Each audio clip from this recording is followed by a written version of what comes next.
I felt like there was something strange going on in my house, so I faked a trip to visit my sister. While I was watching the situation from across the street, an elderly neighbor suddenly approached and tapped my shoulder, saying, "Wait until midnight, you'll discover everything." When the clock struck midnight, my breath stopped at what I saw. But let me explain how I got to that point. As a 64-year-old woman, I ended up hiding in my neighbor's house, spying on my own home as if I were a criminal.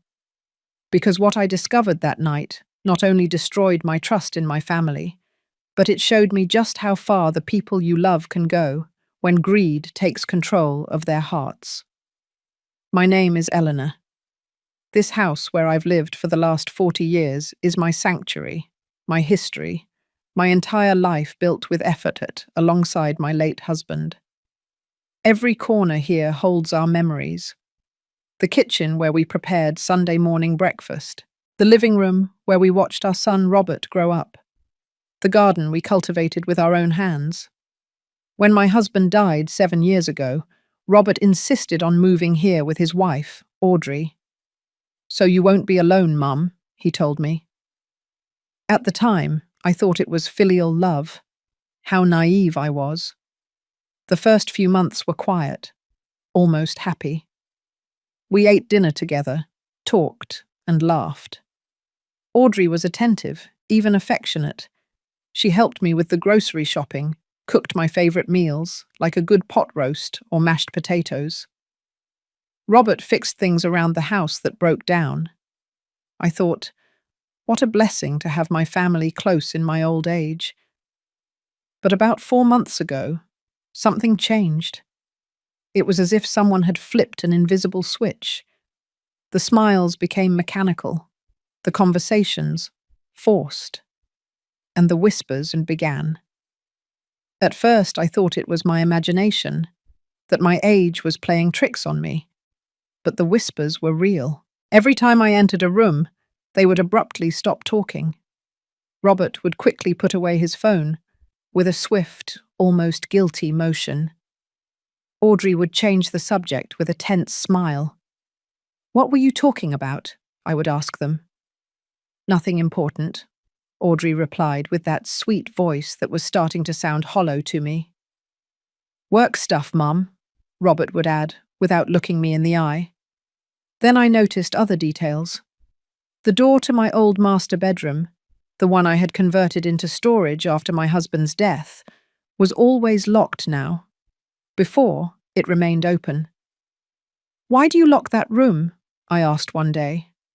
Audrey responded too quickly. "It's just that there's a moisture problem. We don't want your things to get damaged." But I didn't remember giving permission for them to touch that room. I didn't remember talking about moisture.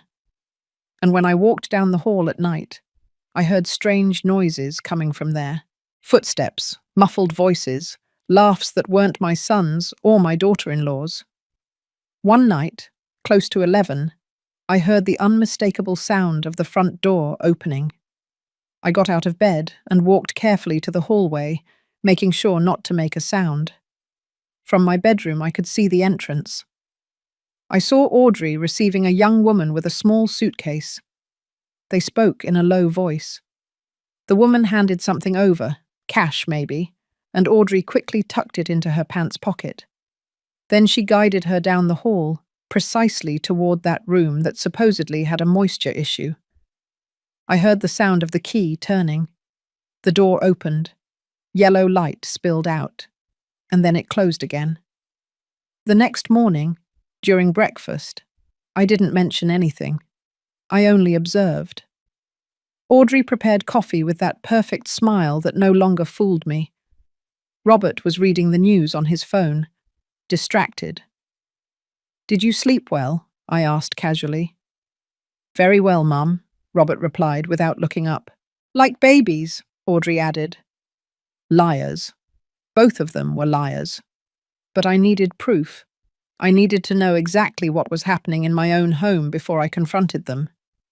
That same afternoon, while Audrey was out at the grocery store and Robert was at his job, I tried to open the room's door. I had my own set of keys, of course. It was my house. But when I tried to use my master key, I discovered they had changed the lock. They changed the lock on a room in my own house without telling me anything. My heart pounded hard. The rage began to boil in my chest.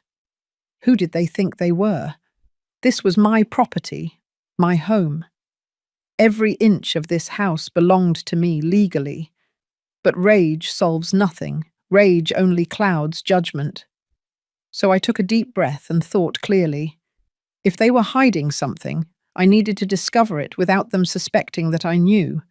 I needed a plan. And then it occurred to me. I would fake a trip. I would tell them I was visiting my sister in another city, like maybe Boston. I would leave them alone. And I would watch from afar what they did when they thought I wasn't around. That's when I talked to Moses, my lifelong neighbor. He lives right across the street from my house. From his window, he has a direct view of my front entrance. I told him my suspicions, and what he told me chilled my blood. Eleanor, I've noticed strange things, too, Moses told me in a low voice while pouring me some iced tea in his kitchen. Moses is 72 years old. He's a widower like me, and we've been neighbors since my husband and I built this house. He knows every corner of my life, every joy, and every sorrow. For weeks I've wanted to tell you something, but I didn't know if I should get involved. I didn't want to worry you without being sure. His hand trembled slightly as he held the cup. What have you seen, Moses? I asked him, feeling fear settle in my stomach like a cold stone. He sighed deeply before answering. I've seen people coming and going from your house at odd hours, always at night, always with suitcases or backpacks. Sometimes they are young women, sometimes couples. Never the same people. They arrive in taxis, in private cars. Audrey receives them at the door. They talk briefly, and then they go inside. The next day, early in the morning, they leave. Everything is very fast, very discreet, as if they are doing something they don't want anyone to see. His words confirmed my worst suspicions. I wasn't crazy. It wasn't my imagination. Something really was happening in my house. Something that involved strangers, money, and secrets. Why didn't you tell me sooner? I asked him, feeling a mixture of relief and anguish. Because I hoped I was wrong, Moses replied. Because I wanted to believe there was a logical explanation. Maybe friends of Robert's, I thought. Maybe family of Audrey's, who needed temporary lodging. But when I saw Audrey receiving cash at the door last week, I knew this was a business. And a business done in secret is never an honest business.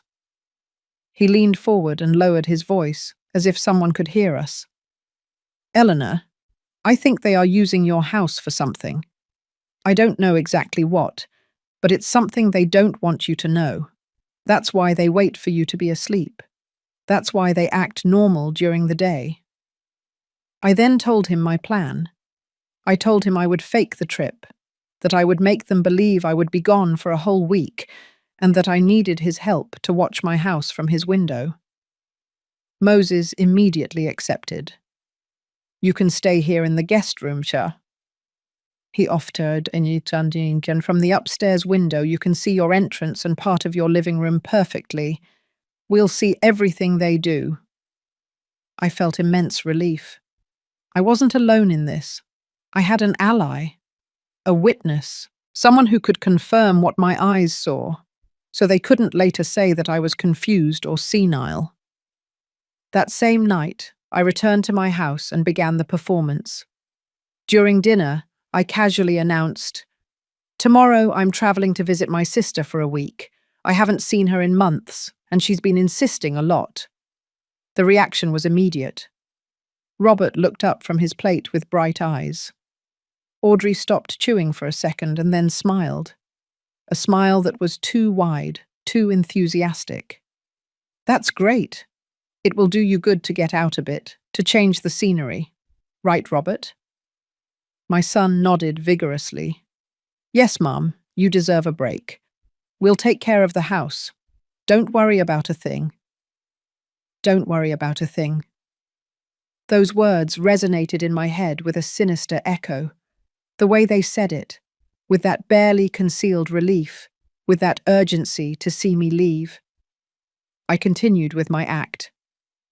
I need you to water the plants in the garden every other day. And please keep the house tidy. You know I don't like clutter. Audrey nodded with exaggerated enthusiasm. Of course. Everything will be perfect when you return. Enjoy your trip. Perfect. They wanted me to leave.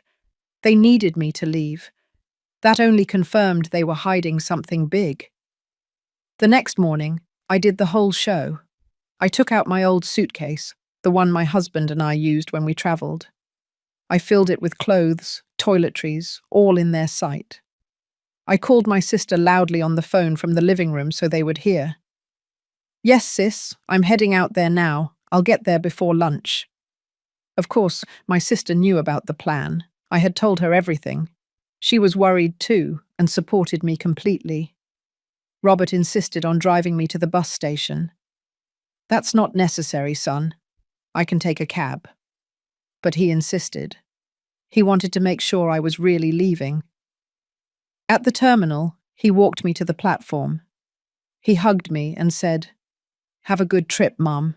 Call us when you arrive so we know you're okay. I looked him in the eyes, those eyes I had known since he was a baby, and searched for any trace of guilt, of remorse. But I only saw impatience. He wanted me to get on that bus. He wanted to see me leave. I'll call you, son, I told him, and entered the terminal. But I didn't get on any bus. I waited 20 minutes, enough time for Robert to leave. Then I left through another door, took a cab, and gave the driver Moses' address. When I arrived at my neighbour's house, he already had everything prepared. He showed me the guest room on the second floor. From the window, my house was fully visible. The front entrance, the small front yard, part of the living room through the curtains. Now all we have to do is wait, Moses said, and observe. I sat by the window with a knot in my stomach. My own house, the place where I had been happy for decades, now felt like enemy territory, a place I needed to spy on from afar, to discover what the people I had loved and protected were doing.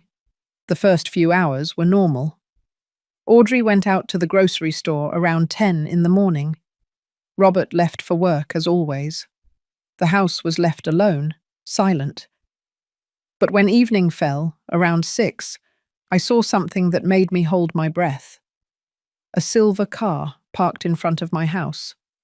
A young couple got out, maybe in their 30s. They were carrying a large suitcase and 2 backpacks. Audrey opened the door before they could ring the doorbell, as if she were expecting them. She greeted them with smiles. They spoke briefly. The man took out his wallet and handed cash to Audrey. She quickly counted it and invited them in. I felt the floor disappear beneath my feet. I had just seen my daughter-in-law receive money from strangers and let them into my house as if it were a hotel. Moses was standing next to me, watching the same scene, his face tense. "Did you see that?" I asked him with a trembling voice, needing confirmation that my eyes weren't deceiving me. "I saw it, Eleanor. I saw everything," he replied grimly. "These aren't just suspicions anymore. It's real. They are using your house to rent rooms without you knowing." Renting rooms. In my house. The house I built with my late husband with years of work and sacrifice. The house where I raised my son. The house full of sacred memories. And they were turning it into a clandestine business behind my back. The rage I felt at that moment was like liquid fire running through my veins. I wanted to cross the street, knock on the door, and confront them in front of those strangers. But Moses put his hand on my shoulder firmly. "Wait, Eleanor. If you go now, we'll only know this. But if we wait, If we watch more, we will discover the whole truth, the complete magnitude of what they are doing. He was right. I took a deep breath, trying to calm the hurricane raging inside my chest. I sat down again by the window, my hands clenched in my lap. Over the next hour, I saw lights turning on in different rooms of my house. The living room, the kitchen, and then I saw light coming from that room. My old master bedroom, the one that supposedly had a moisture problem, the one they kept locked up. Now I understood why. There was no moisture. There were guests. Strange people sleeping in the space where my husband and I had shared 35 years of marriage. Unknown people using the bed where he died in my arms. Unknown people walking on the floor where I had cried over his death for months. Tears began to roll down my cheeks without permission. They weren't tears of sadness. They were tears of fury, of betrayal, of a pain so deep that I felt like I would break in two. How could they? I whispered to myself. How could my own son do this to me? Moses didn't say anything. He just sat beside me in silence, respecting my pain. Outside, the night continued to fall, and my house, my home, was transforming into something unrecognizable before my eyes. Around 9 o'clock that night, Robert arrived from work. I saw him park his car, enter the house with his briefcase, as if it were a normal day. As if he wasn't participating in a monumental betrayal against his own mother. 20 minutes later, another couple arrived, younger this time, maybe 25 years old. Audrey received them with the same routine, cash, smiles, doors opening. And they entered carrying their suitcases, as if they were arriving at any roadside motel. I counted mentally. There were already 2 couples inside my house. 4 strangers occupying my spaces, breathing my air, touching my things. How long do you think they've been doing this? I asked Moses. He thought for a moment before answering. From what I've observed, I would say at least 3 months, maybe 4. It started little by little. At first, it was 1 person every week, then 2. Now I see movement almost every day. 3 or 4 months. All this time, while I lived under the same roof, they were operating this secret business. Every time I went to sleep early, every time I went out to run errands, every time I visited a friend, they took advantage to receive more people, to make more money with my property. I calculated mentally. If each couple paid, say, $50 per night, and they had 2 or 3 couples every night, they were making between $100 and $150 daily. In 1 month, that added up to over $3,000. In 4 months, over $12,000. $12,000 earned illegally using my house, my electricity, my water, my gas. Without paying me a single cent. Without even having the decency to ask me if they could do it. They stole from me. My own son and daughter-in-law were stealing from me in the most vile and calculated way. The night deepened. Around 11, the lights in my house began to turn off one by one. First the living room, then the kitchen. The bedrooms remained lit for a little longer, and then they too went dark. Everything fell silent. I remained sitting by the window, unable to move, unable to fully process the dimension of what I had discovered. Moses brought me a blanket and hot tea. You should rest, Eleanor. Tomorrow there will be more to see. But I couldn't rest. I couldn't close my eyes knowing that strangers were sleeping in my house. I stayed there all night, watching, and my vigil was rewarded. At 6 in the morning, the door to my house opened. The young couple who had arrived first came out with their suitcases. A taxi was waiting for them. They left quickly, discreetly, like ghosts disappearing with the light of day. Half an hour later, the second couple did the same. By 7 in the morning, all the guests were gone. Audrey went out to the front yard with a trash bag, left it in the container, and went back inside. Everything returned to normal, as if nothing had happened, as if my house hadn't been violated all night long. Robert left the house at 8, ready to go to work. He wore his grey suit, carried his briefcase, walked with that straight posture I had taught him since he was a child. He looked like a respectable, hard-working, honest man. But I knew the truth now.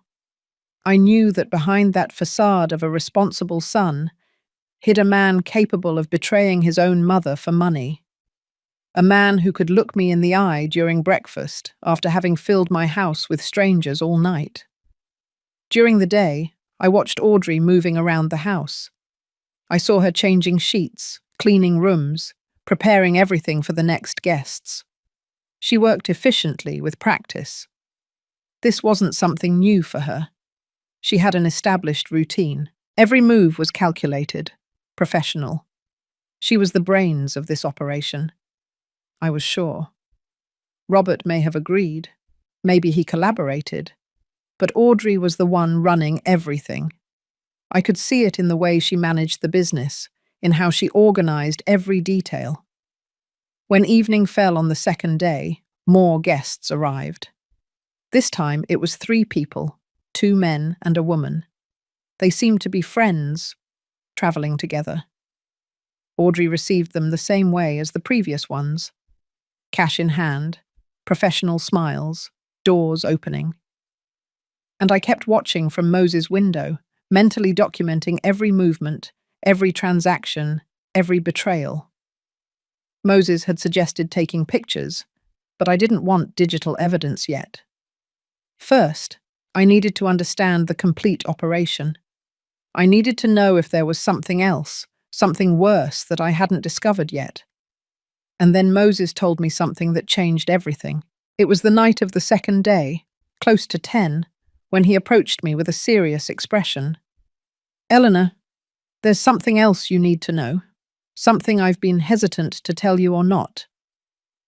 My heart sped up. "What is it, Moses?" He sat across from me, his elderly eyes full of worry. 2 weeks ago, I saw Audrey meeting a man at the corner coffee shop. It wasn't Robert. It was someone older, well-dressed, with a lawyer or doctor's briefcase. They talked for almost an hour. I was at the next table, and even though I didn't want to listen, some words reached my ears. I leaned forward, every muscle in my body tense. "What words, Moses?" He swallowed before continuing. "I heard something about documents, about mental competency, about medical evaluations, and about nursing homes." The world stopped. Those words fell on me like blocks of ice. Mental competency, medical evaluations, nursing homes. No, they couldn't be planning that. "Are you sure about what you heard?" I asked in a barely audible voice. Moses nodded slowly. "Wait until Friday midnight, Eleanor. I've noticed that Fridays are special. There's more movement, more people, more activity. Wait until Friday midnight. You'll discover everything." Moses' words resonated in my head like funeral bells. Mental competency, medical evaluations, nursing homes. It couldn't be a coincidence. Not after discovering they were using my house as a clandestine business. This was bigger, darker, more calculated than I had imagined. They weren't just stealing from me. They were preparing me for something worse. Something that would take away not just my house, but my freedom, my dignity, my entire life. I spent the next 3 days in a state of constant alert. Every morning I watched the guests leave my house. Every night I saw new ones arrive. The flow was constant, almost industrial. Audrey managed everything with military precision. She had a notebook where she wrote down schedules, names, payments. I saw it once when she left it on the kitchen counter while preparing coffee. Even from a distance, I could see columns of numbers, dates, codes. This wasn't an improvised business. It was a well-planned operation, with records, a system, with months of preparation. Robert participated less visibly, but he was a full accomplice. He was the one who changed the sheets Audrey couldn't manage to wash. He bought the extra supplies they needed: soaps, toilet paper, towels. He kept the lawn impeccable to make a good impression on the guests. And every night, when he thought no one saw him, he counted the cash with Audrey at the dining room table. I watched them through the window, illuminated by the hanging lamp my husband had installed 20 years ago. Their hands passed over $20, $50, $100 bills. They made piles. They put them in envelopes. They smiled with that greedy smile that turned my stomach. On Thursday night, I decided to do something risky. I needed more information. I needed to understand exactly what Audrey had said in that meeting with the man with the briefcase. So I called Ellen, my lifelong lawyer friend. Ellen and I met 30 years ago in a sewing class. She was always brilliant. She studied law in her 40s. She specialized in family and property law. If anyone could help me understand the legal implications of what was happening, it was her.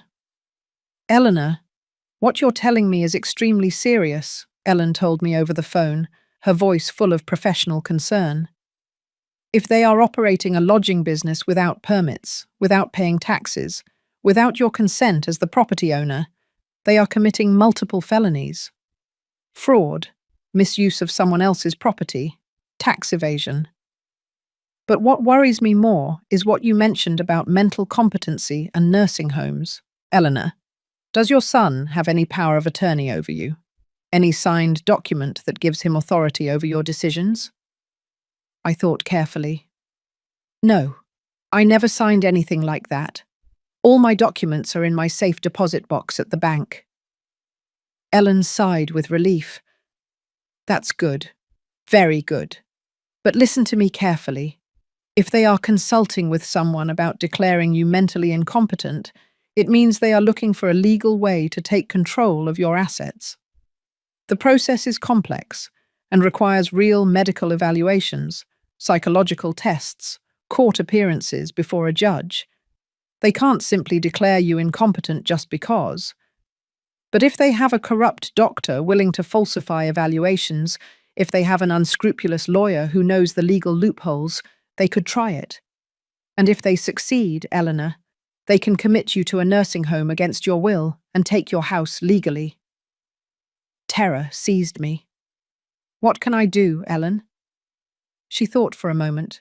"First, you need solid evidence of everything they are doing. Photos, videos, testimonies. Second, you need to protect your legal documents. Make sure they can't access anything. Third, as soon as you have enough evidence, we file a formal complaint. I'll take care of the entire legal process. But Eleanor, you must be very careful. If they suspect you know anything, they could accelerate their plans. They could try something drastic." Her words chilled my blood. "Something like what?" Ellen paused for a second before answering. "Like drugging you so you appear confused in front of a doctor. Like creating situations where you seem unstable. Like fabricating evidence that you can't take care of yourself. I've seen cases like this, Eleanor, and they are more common than people think." I hung up the phone with trembling hands. Now I understood the magnitude of the danger. I wasn't just being stolen from. I was being prepared for a fate worse than death. Losing my autonomy, my home, my identity. Being declared incompetent, being locked up in a nursing home while my son and daughter-in-law kept everything I had built. And all under the guise of legality, with documents signed by doctors and lawyers, with a judge who would never know the truth. Friday arrived, the day Moses had marked as special. From early on, I noticed a difference in the atmosphere. Audrey was more active than usual. She cleaned the entire house, changed sheets in all the rooms, bought fresh flowers, and put them in vases all over the living room. It was as if she were preparing for something important. Robert arrived home from work earlier than other days. By 6 in the evening, he was already home, helping Audrey with the final preparations. At 7, the parade began. It wasn't one or two couples like the previous days. They were groups. The first to arrive were 4 people, 2 young couples who seemed to be on vacation. They wore cameras around their necks and were speaking English. Audrey received them with an impeccable professional smile. She showed them the rooms. She took the payment. 30 minutes later, another group arrived, 3 middle-aged women with large suitcases. Then an older couple, maybe in their 60s. Then 2 single men who seemed to be on a business trip. I counted mentally. There were 11 people inside my house. 11 strangers occupying every available corner. The living room had become a common area. I watched through the windows as the guests mingled, talked, some preparing food in my kitchen. Audrey and Robert acted like hotel hosts, smiling, offering extra towels, recommending tourist spots in New York City. My house had transformed into a completely functional hostel. And I, the legal owner, was hidden, watching from the neighbor's house like a refugee in my own neighborhood. "I've never seen so many," Moses murmured next to me. "This is different. It's like a special night." He was right. Friday was the busiest day, probably because tourists arrived to spend the weekend. Audrey and Robert took full advantage. I calculated quickly. If each person paid $30 per night, they were earning over $300 just tonight. In a full weekend, almost $1,000. And they did this every week. The hours passed slowly. I watched the guests eat dinner, talk. Some went out to walk around the neighborhood and returned. At 10 o'clock at night, the lights began to turn off gradually. The guests retired to their rooms. Audrey and Robert cleaned the kitchen and the living room. Then they too went to sleep. The house fell silent. But Moses had told me to wait until midnight. That at midnight, I would discover everything. So I waited, every nerve in my body tense, my heart beating so loudly I could hear it in my ears. Moses' wall clock marked the passing of time with a constant, almost hypnotic tick-tock. 11:30, 11:40, 11:50. Every minute felt like an eternity.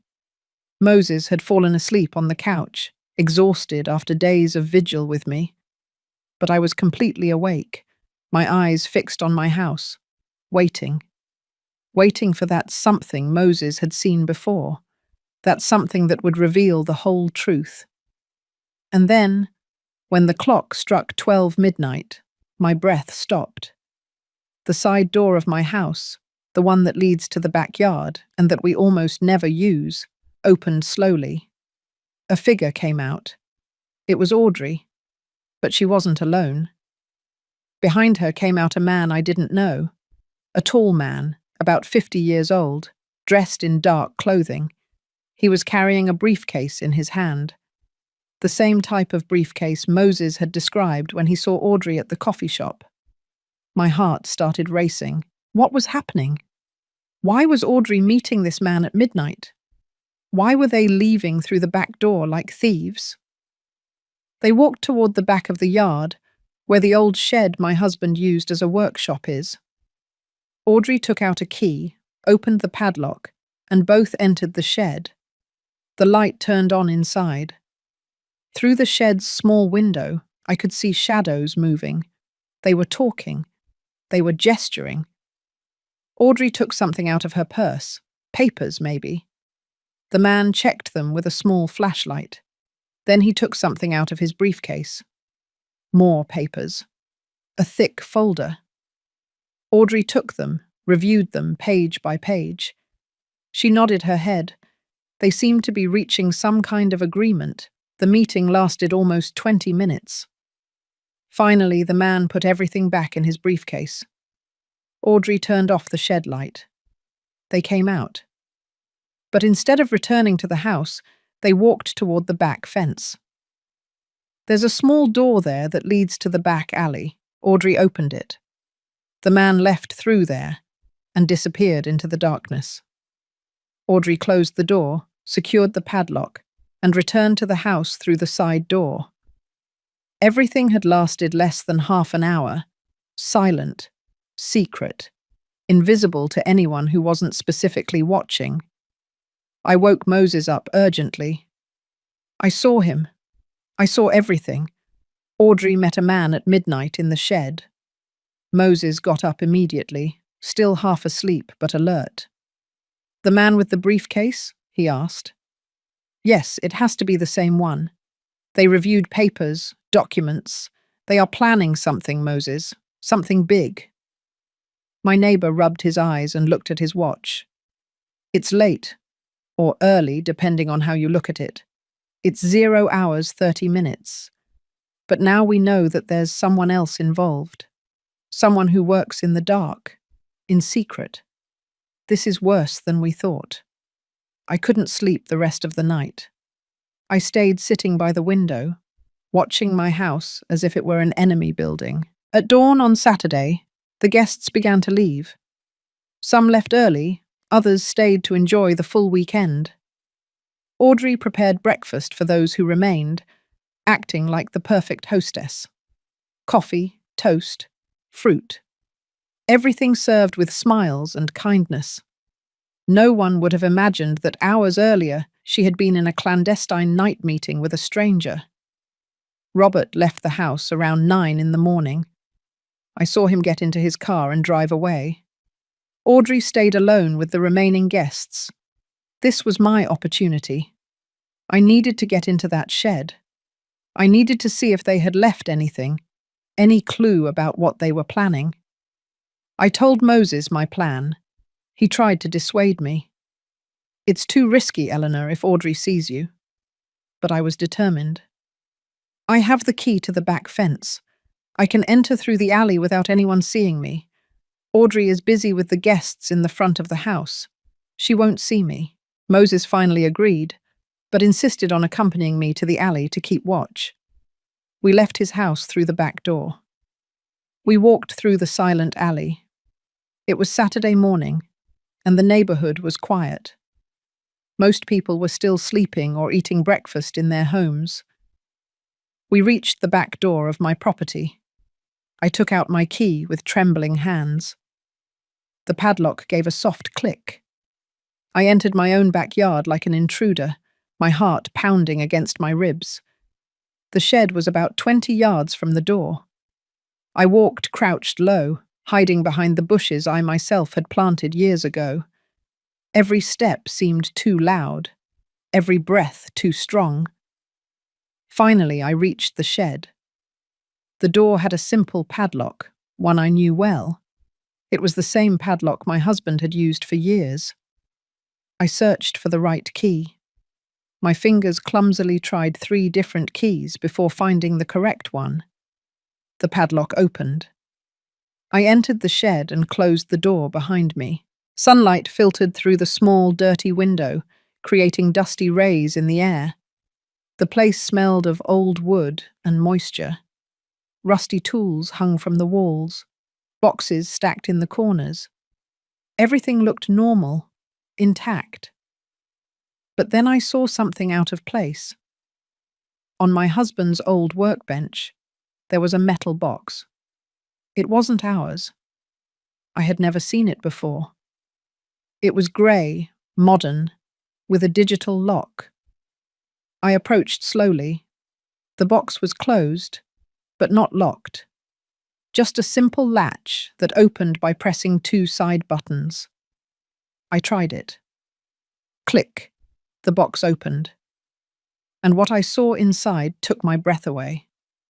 There were stacks of cash, American dollars in denominations of 20, 50, and 100. I counted quickly.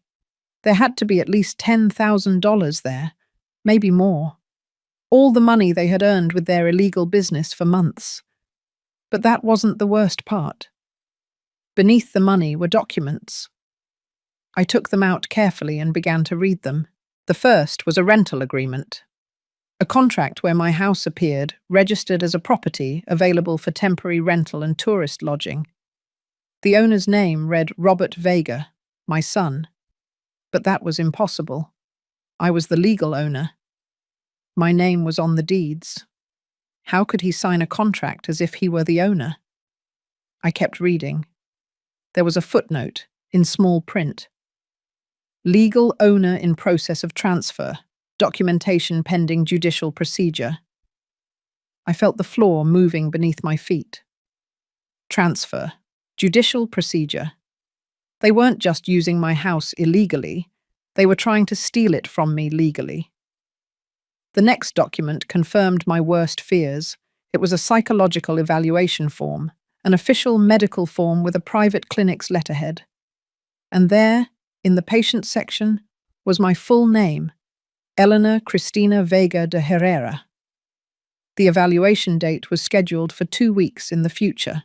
The reason for consultation read, Evaluation of mental competency and autonomy for decision-making.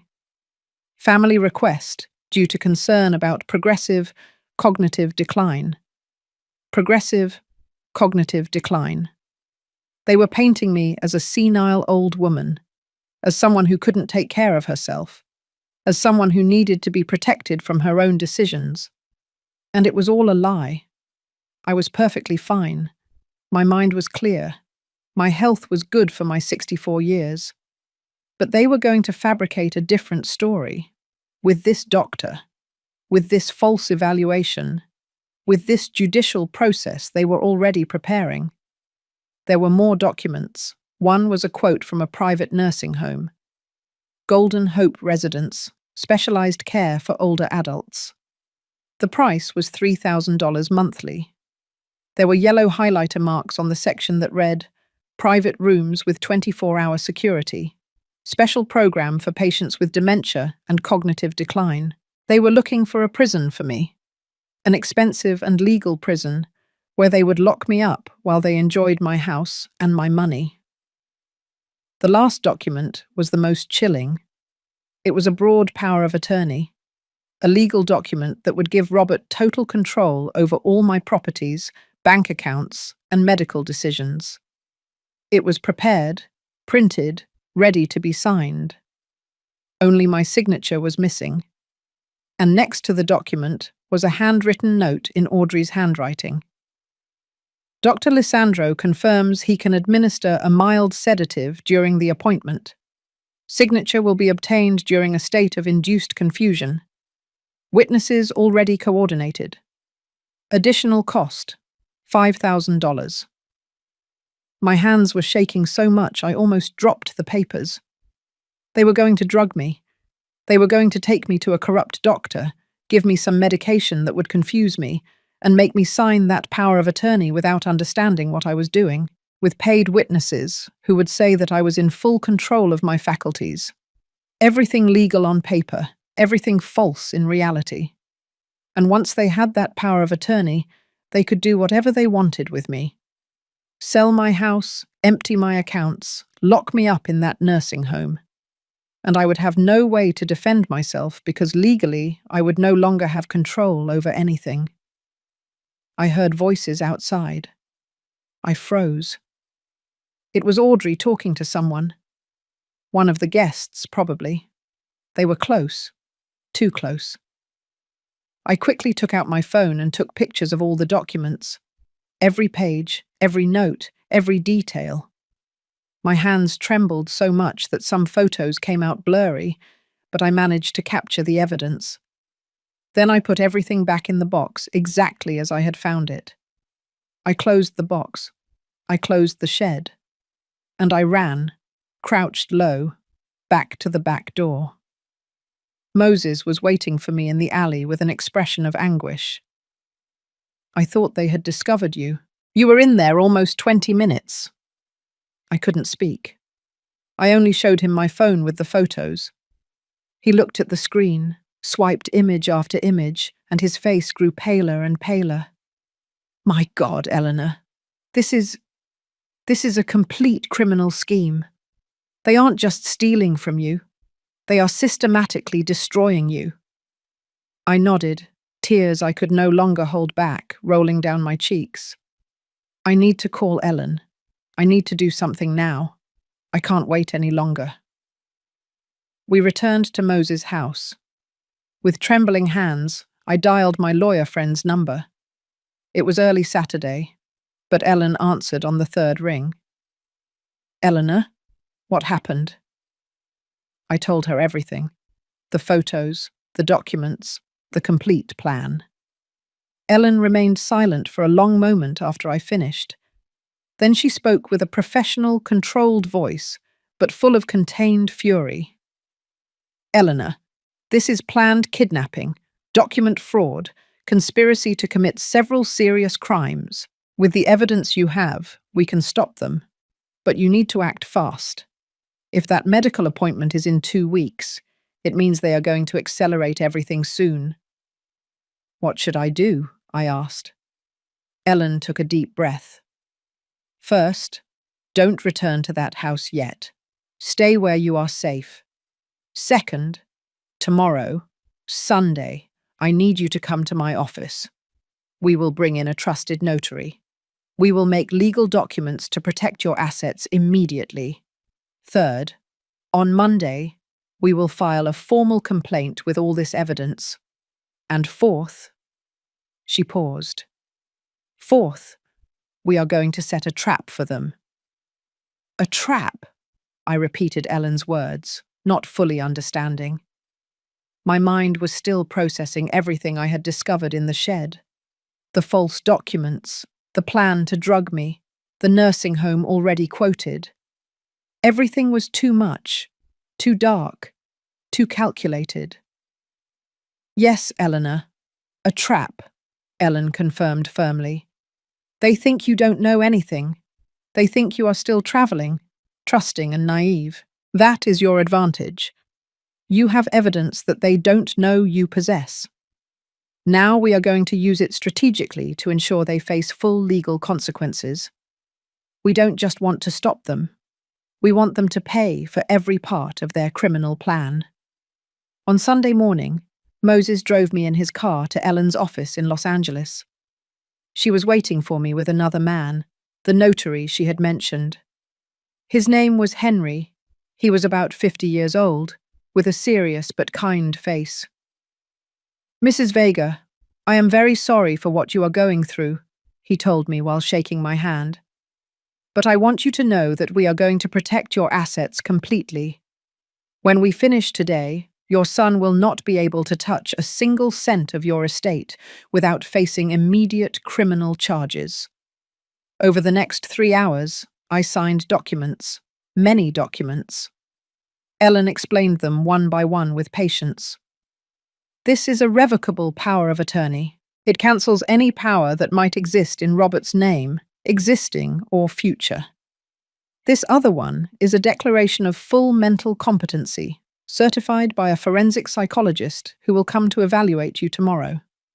This is a new will that replaces any previous version and specifies that Robert is excluded as an heir due to fraudulent actions. And this last one is a preventative protection order that we will file with the judge on Monday. Each signature I put on those papers made me feel stronger, more in control. I was no longer the confused victim spying from the neighbor's window. Now I was a woman taking definitive legal action against those who tried to destroy me. And the trap? I asked when we finished with the documents. Ellen smiled. It wasn't a cheerful smile. It was the smile of a strategist preparing the final move in a game of chess. The trap requires your acting. Eleanor, you need to go home. My heart leapt. Go home? Now? Ellen shook her head. Not today. Tomorrow night. You will return as if nothing had happened. As if you had really been traveling all week. You will arrive tired, happy to be home, without the slightest suspicion of what you have discovered. And for the next few days, you will act completely normal. Meanwhile, we will be working behind the scenes. Henry leaned forward and added, "We will also contact the municipal authorities. A housing inspector will make a surprise visit to your house. If they find an illegal lodging operation, they can shut down the business immediately and apply severe fines." "But there's more," Ellen continued. "I've been investigating Dr. Lissandro, the doctor mentioned in those notes. He has a questionable history. He has already been investigated twice by the medical board for unethical practices. With your complaint and the photographic evidence, we can initiate a formal investigation against him too.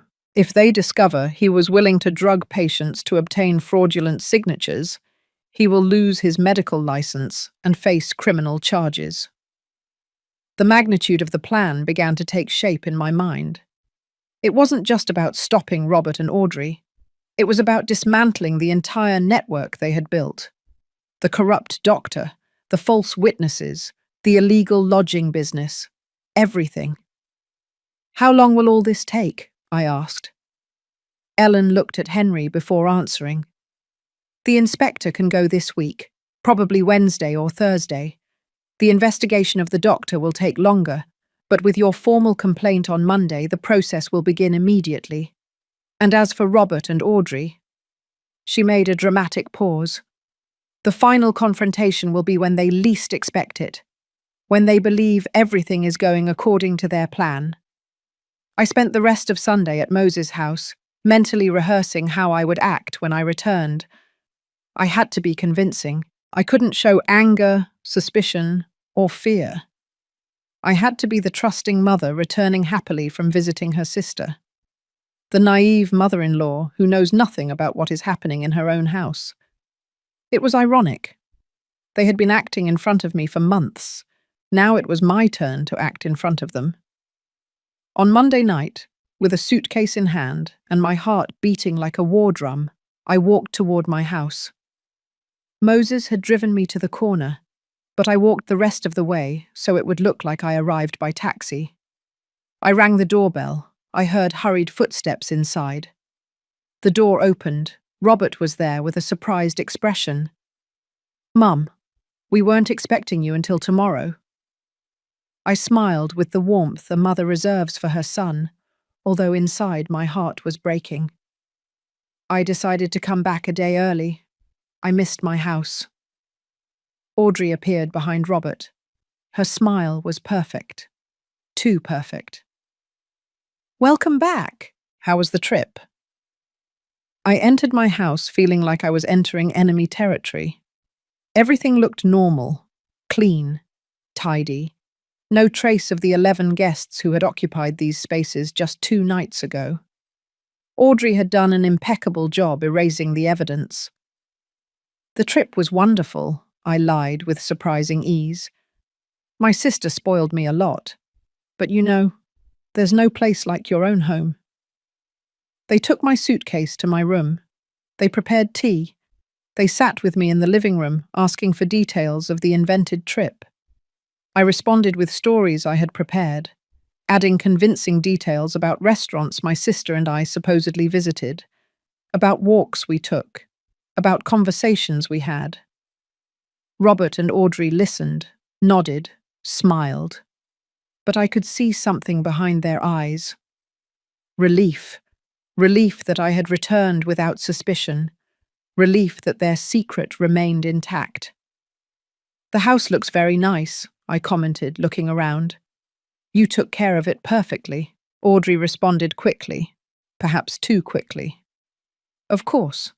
We cleaned everything, watered the garden, everything as you asked." I took a sip of tea and added casually, "It even smells different, like new cleaner."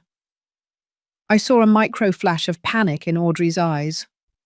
"Oh yes, we did a deep cleaning. We wanted everything to be perfect for your return." Liar. She had cleaned to erase the traces of dozens of strangers who had occupied my home. That night I slept in my own bed for the first time in a week, but I didn't really sleep. I stayed awake, listening. Around 11, I heard muffled voices coming from Robert and Audrey's room. They were talking in urgent whispers. I got up silently and walked barefoot to their door. It was slightly ajar. I pressed my ear against the crack. "Do you think she suspects anything?" Robert asked in a tense voice. "No, she doesn't suspect anything," Audrey replied confidently. "She's the same as always. Gullible. Trusting. The plan is still on." "And Dr. Lissandro?" Robert asked. "Everything is already coordinated," Audrey confirmed. "The appointment is next Friday. We'll give her the sedative in her breakfast. We'll say we're taking her for a routine checkup. By the time she realizes what she signed, it will be too late. The power of attorney will be registered, and we will have complete control." There was a silence. Then Robert spoke in a voice I barely recognized as my son's. "And after that?" Audrey replied coldly. "After that, we commit her. We already have the place. Golden Hope Residence accepts patients with cognitive decline. We'll visit her once a month to keep up appearances. And in the meantime, this house will be completely ours. Completely ours." Those words pierced me like knives. I returned to my room in silence, with silent tears rolling down my face. But they weren't tears of defeat. They were tears of pure rage and steel determination. They had sealed their fate. I had just heard the complete confession, and even though I hadn't recorded it, I now knew every detail of their plan, including the exact date. Next Friday. I had less than a week to execute the perfect countertrap. On Tuesday morning, I acted as if nothing had happened. I made coffee, prepared breakfast, and chatted with Robert and Audrey about trivialities.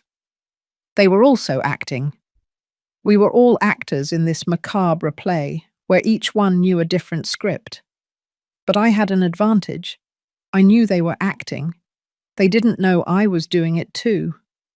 As soon as Robert left for work and Audrey went out to the grocery store, I called Ellen from my room with the door closed. I told her word for word what I had heard the night before. "Perfect," she said with satisfaction. "Friday is the appointment with the corrupt doctor. That gives us time. The municipal inspector will visit your house on Thursday. It's better that it is before they try to drug you." "Do you think they will receive guests this week?" I thought for a moment. "Probably Thursday and Friday night. They always have more movement on those days." Ellen paused thoughtfully. "Then we will coordinate the inspector's visit for Thursday night, when the house is full of living evidence." Over the next 2 days, I maintained my perfect performance. I acted like the sweet, trusting grandmother. I asked Audrey if she needed help with anything. I offered Robert his favorite cookies that I baked specially. They seemed relaxed, convinced that their plan remained intact. On Wednesday night, Audrey even showed me a brochure.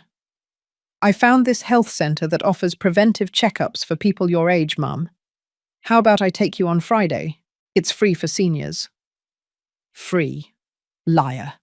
They were going to pay $5,000 for that checkup. I feigned genuine interest. "A checkup? Well, that wouldn't be bad. I haven't been to the doctor in a while." Audrey smiled with relief. "Excellent. I've already made the appointment for 10 in the morning on Friday. I'll go with you." I nodded sweetly while inside my blood was boiling. She was closing the trap without knowing that I had already closed a bigger trap around her. On Thursday afternoon, while Audrey and Robert were preparing the house for the night's guests, my phone vibrated. It was a message from Ellen. "Inspector confirmed for 9 o'clock at night. Police will be on standby nearby. Stay in your room when he arrives. We'll take care of everything." My heart started beating faster. Tonight. Tonight their world would begin to crumble. As expected, the guests began to arrive around 7 o'clock that night. First, a young couple with large backpacks, then 3 women who seemed to be on a girls' trip, then a lone businessman with a briefcase and small suitcase. By 8:30, There were 7 strangers also occupying my house. Audrey played her role as the expert hostess. Robert helped with the bags. He showed them the rooms. He smiled professionally. I was in my room, supposedly reading, but in reality, I was waiting, watching the clock. Every minute felt like an hour. 8:40, 8:50, 5 minutes to 9. And then I heard the sound I had been waiting for. The doorbell. Firm. Authoritative. It wasn't the doorbell of an expected guest. It was the doorbell of someone with authority. I heard hurried footsteps. Robert's voice asking who it was from inside, and then a strong male voice from outside. "Municipal Inspector, open the door, please." Silence, a heavy, dense silence, then the sound of the door opening slowly. "Inspector, is there a problem?" Robert asked in a voice that tried to sound calm but failed. "We received an anonymous complaint about an illegal lodging operation at this address. I need to inspect the property." "There must be a mistake," I heard Audrey's voice, more high-pitched than normal. "This is a private residence. We don't operate any business." The inspector replied with a professional but inflexible tone. "Then you won't mind if I verify. I have an inspection order signed by the municipal judge. If you don't voluntarily let me in, I will return with the police and a search warrant." There was another silence. Then Robert yielded. "Of course, Inspector. Come in." I peeked just a crack out of my door. I could see part of the living room. The inspector was a man in his 40s, dressed in an official municipal shirt, clipboard in hand. Behind him was another younger man, probably his assistant, with a camera. They began to walk through the house. The inspector asked questions. "How many people reside here permanently?" Robert answered with a trembling voice. "3. My mother, my wife, and me." The inspector looked around the living room. There were the 7 guests, some sitting on the sofa, others standing, all with confused expressions. "And these people are?" Audrey tried to improvise. They are friends visiting." The inspector walked toward one of the guests, a man in his 30s. "Are you a friend of the family?" The man, honest or perhaps nervous, replied, "No, sir. I reserved a room online. I paid $35 a night." Robert's face went pale. Audrey tried to intervene. "He's confused. Inspector, I don't know what he's talking about." But the inspector was already walking toward the bedrooms. He opened the door to what had been my master bedroom. Inside were the 3 women with their suitcases open, clothes on the bed, toiletries in the private bathroom. "And these ladies are friends too?" Audrey's silence was answer enough. The inspector took out a measuring device from his briefcase. He began to count the occupied rooms, taking photos of each one. His assistant documented everything with the camera. Room 1, occupied by 2 non-residents. Room 2, occupied by 3 non-residents. Room 3, occupied by 1 non-resident. Shared bathrooms, showing multiple use. Kitchen with utensils for more than 3 people. Extra towels piled in the hallway. Every sentence was another nail in the coffin of their illegal business. Robert attempted one last defense. "Inspector, this is a misunderstanding. Perhaps we occasionally help acquaintances who need lodging, but it's not a business." The inspector interrupted him. "Do you charge money for that lodging?" Robert hesitated. "Well, sometimes we receive a voluntary contribution for expenses." The inspector shook his head. "That's called a business, a lodging business. And to operate a lodging business, you need a commercial license, a tourist operating permit, a fire safety certificate, a sanitation certificate, and payment of corresponding taxes.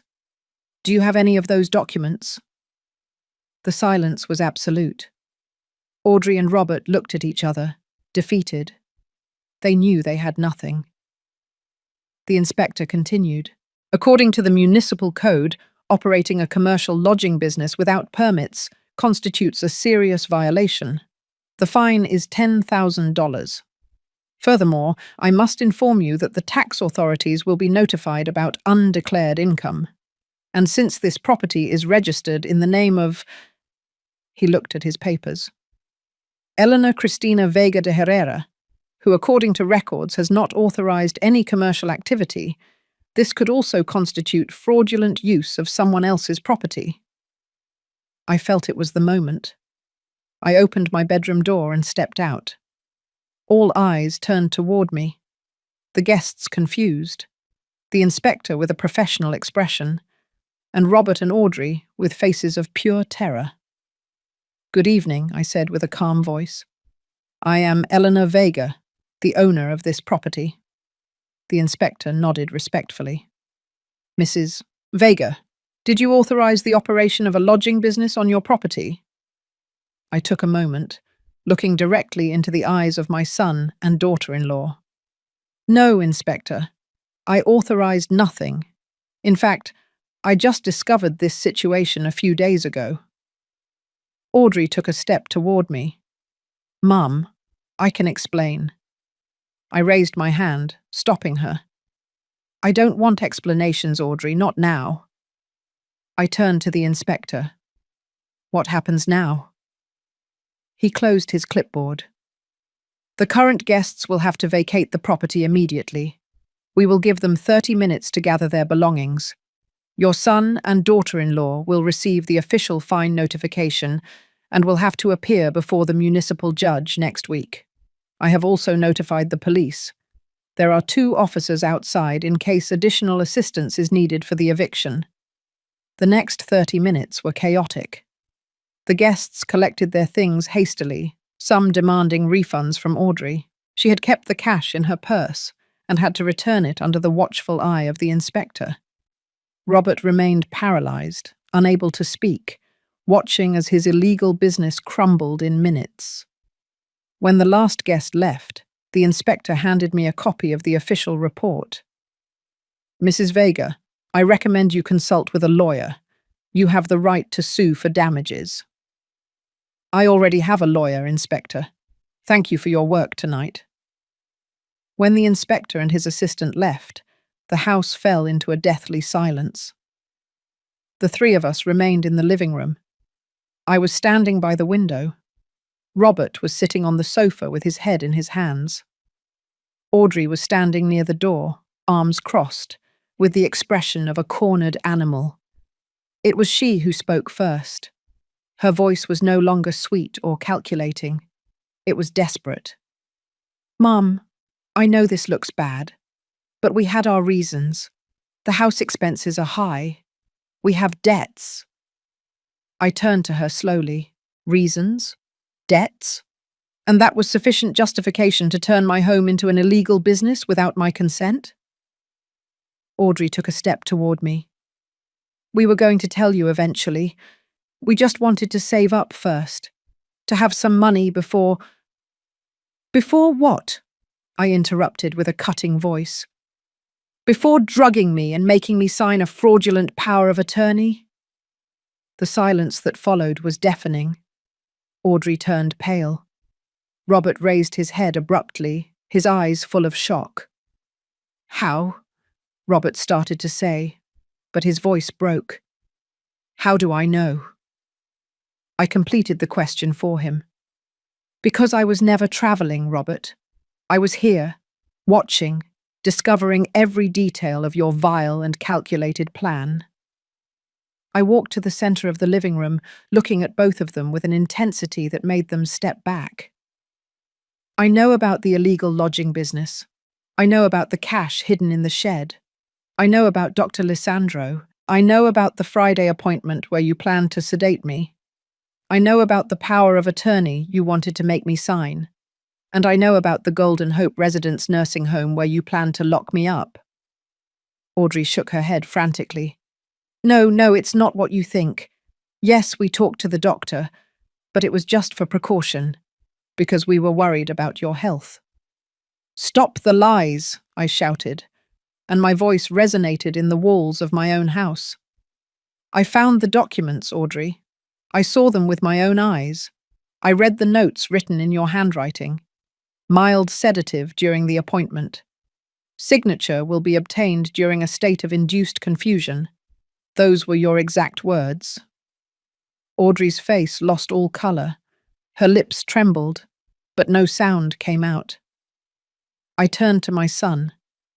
And you, Robert, you, whom I raised, whom I loved, to whom I gave everything your father and I could give. How could you? Robert had tears rolling down his face. Mum, The economic situation was desperate. We had $30,000 of debt. The bank was going to foreclose on our old apartment. Audrey said, if we could get money fast. And your solution was to betray me, I interrupted him. Your solution was to steal my house, my freedom, my dignity. It wasn't stealing, Audrey exploded in a high-pitched voice.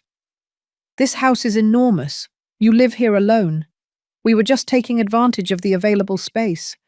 And as for the power of attorney, it was to protect you. You're aging. You need someone to make decisions for you. I am 64 years old, I said with an icy voice. Not 80, not 90, 64. My mind is perfectly clear. My health is good. I don't need anyone to make decisions for me. What you were planning was not protection. It was legal kidnapping. Robert stood up, staggering. Mum, please, we can fix this. We'll give all the money back. We'll leave the house if you want. But please, don't report us. If you go to the police, we could go to jail. I looked him in the eyes, those eyes that once looked at me with a child's pure love, and I felt my heart breaking into pieces. And what did you want me to do, Robert? That I let you drug me? That I let you lock me up in a nursing home while you enjoyed my property? That I feigned dementia to make your life easier? It wasn't going to go that far, Robert murmured. Audrey was just exploring options, but I never would have. I heard your conversation last night, I interrupted him again. I heard you planning exactly that. I heard you saying you would visit me once a month to keep up appearances. I heard you turn me into a formality, into an obstacle that had to be managed.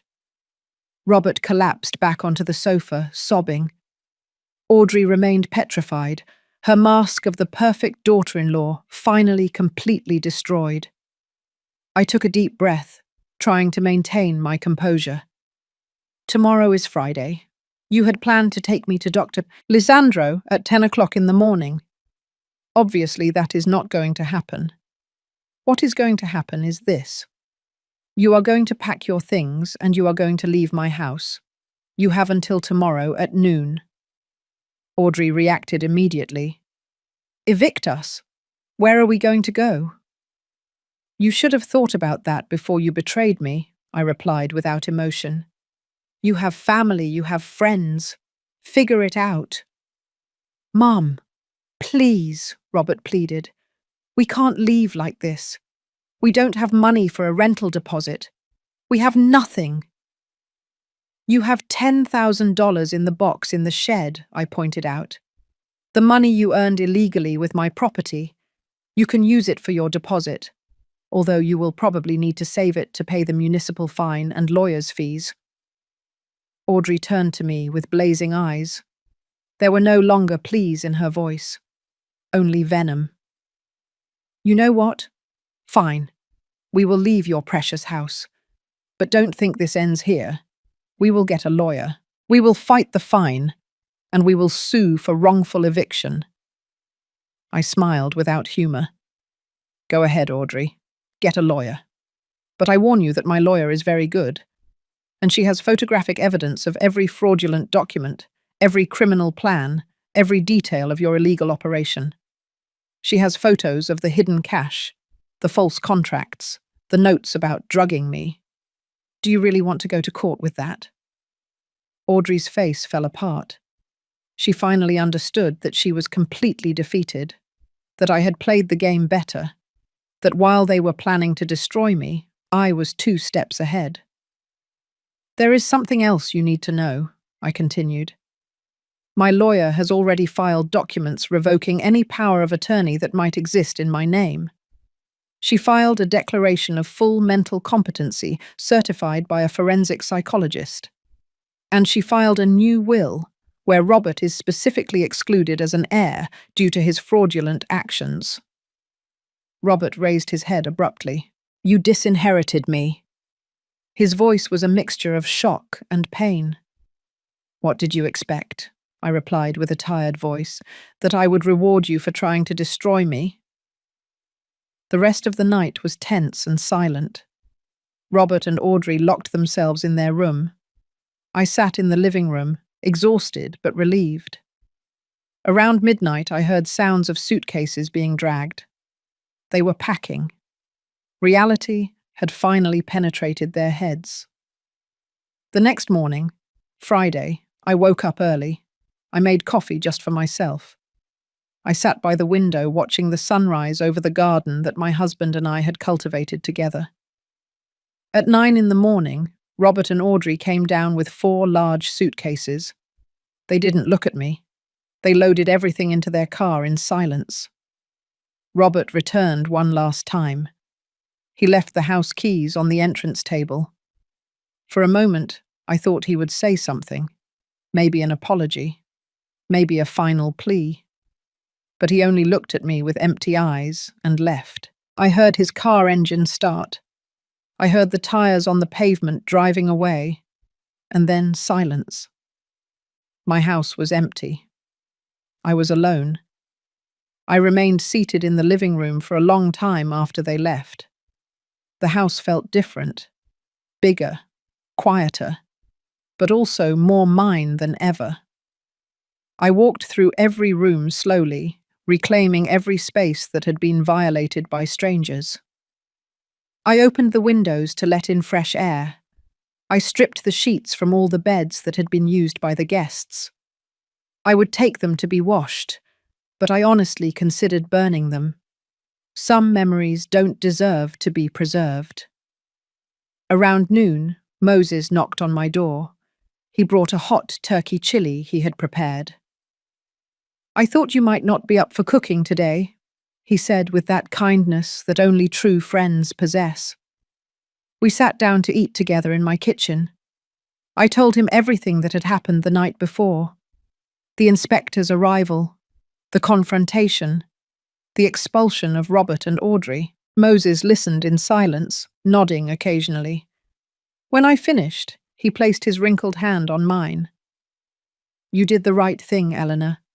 The painful thing, but the right thing." "Why does it feel so awful then?" I asked with a broken voice. "Because it was your son," Moses replied with the wisdom of his 72 years. "Because a mother's love doesn't simply go out just because the son betrays. It hurts precisely because you loved. If you didn't love, it wouldn't hurt." He was right. That night I cried. I cried for the son I thought I had and who maybe never really existed. I cried for the family I thought I had built. I cried for the betrayal, for the greed that had corrupted my own blood. But I also cried out of relief, because I had survived, because I had won, because I was still the owner of my life, my mind, and my home. The following Monday, Ellen called me with news. "Eleanor, the complaint against Dr. Lisandro has been accepted. The medical board initiated a formal investigation. I also contacted the district attorney with all the evidence of conspiracy to commit fraud. They are considering filing criminal charges against Audrey and Robert." I felt a knot in my stomach. Criminal charges. Jail. Ellen paused. "It's possible. Planned fraud. Conspiracy to deprive an elder of their freedom. Falsification of documents. The charges are serious. But Eleanor, you have the final say. If you don't want to proceed with the criminal case, we can limit ourselves to the civil one. I thought for a long time. Part of me wanted them to pay completely for what they tried to do to me. But another part, that part that was still a mother, couldn't bear the thought of my son in jail. Ellen, proceed with everything related to Dr. Lissandro. That man deserves to lose his license. But with Robert and Audrey, give me time to think. Ellen understood. You have a month before the window to file criminal charges closes. Think about it carefully. 2 weeks later, I received a letter. It was from Robert. The envelope was crumpled, as if it had been written and rewritten several times. With trembling hands, I opened it. The handwriting was my son's, but the words were those of a broken man. Mum, I know I don't deserve your forgiveness. I know what I did was unforgivable. I have no excuses. Greed blinded me. Audrey convinced me it was the only solution to our problems. But I was weak. I allowed it to happen. I participated. And now I live every day with the burden of knowing that I betrayed the person who loved me most in this world. The letter continued. We broke up, Audrey and I. I couldn't stay with someone capable of planning something so vile. I moved alone into a small apartment. I lost my job when the scandal became public. I'm working construction now, paying off the debts little by little. I'm not writing to ask for forgiveness. I don't deserve it. I just wanted you to know that I'm sorry, that if I could go back in time, I would change everything, that the memory of what I did to you haunts me every night. The letter ended simply. I loved you. I love you. And I regret having lost you, your son who no longer deserves to be called that. Robert. I cried as I read those words. Part of me wanted to tear up the letter and forget. But another part, that maternal part Moses had mentioned, felt my son's pain. It didn't justify his actions. It would never justify them. But it was real pain, real repentance. Or at least I wanted to believe it was. I put the letter in a drawer. I wasn't ready to answer. Maybe I never would be. But I couldn't throw it away either. A month later, I had to make the decision about the criminal charges. I sat down with Ellen in her office. If I proceed with the charges, what would happen? I asked. She was honest with me. Probably 2 to 5 years in jail for both of them. Audrey more time because she was the main architect of the plan. Robert perhaps less if he cooperates. They would have permanent criminal records. Difficulty finding work in the future. Basically, their lives would be marked forever. I took a deep breath. And if I don't proceed? Ellen leaned forward. The municipal fine is still standing.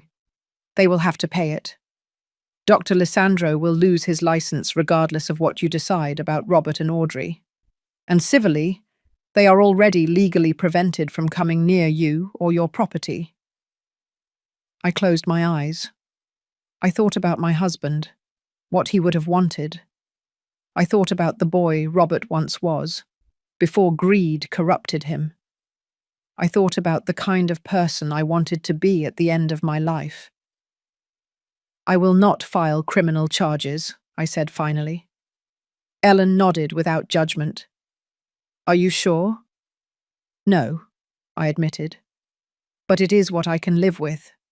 They will have to live with what they did. That is enough of a prison. Ellen smiled faintly. You are more generous than they deserve, Eleanor. 6 months have passed since that night when the inspector knocked on my door. The house is truly mine again now.